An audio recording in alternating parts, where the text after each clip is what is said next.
Au bonheur des bêtes. Ici, une soixantaine d'animaux, de 9 espèces différentes, se côtoient. La plupart ont subi des mauvais traitements et il coule désormais des jours heureux sur ce domaine de 10 hectares.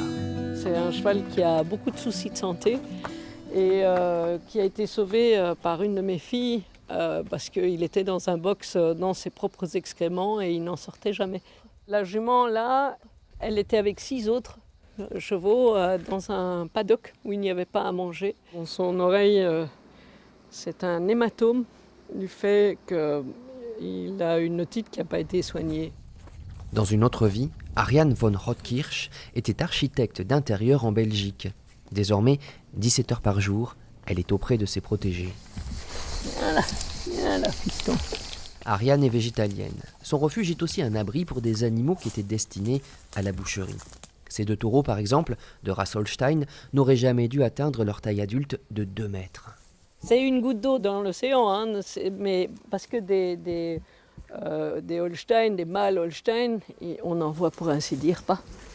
Parce que justement, ils partent tous à la casse.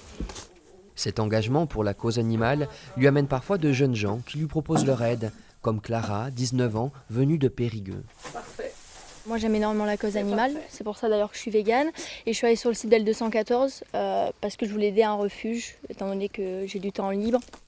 Ariane est bien consciente qu'elle ne peut accueillir tous les animaux de la Terre. Certains de ces pensionnaires sont donc à adopter, comme le chat Mishka. Ça me rend heureuse de les voir heureux. D'ailleurs, mudita, c'est un mot en sanskrit qui veut dire la joie du bonheur des autres. Et je pense que c'est vraiment ce qu'on essaye d'obtenir ici. Les dons sont évidemment les bienvenus. Et si parmi vous, quelqu'un est particulièrement motivé, Ariane recherche un associé afin de faire perdurer son Mudita Sanctuary dans le temps.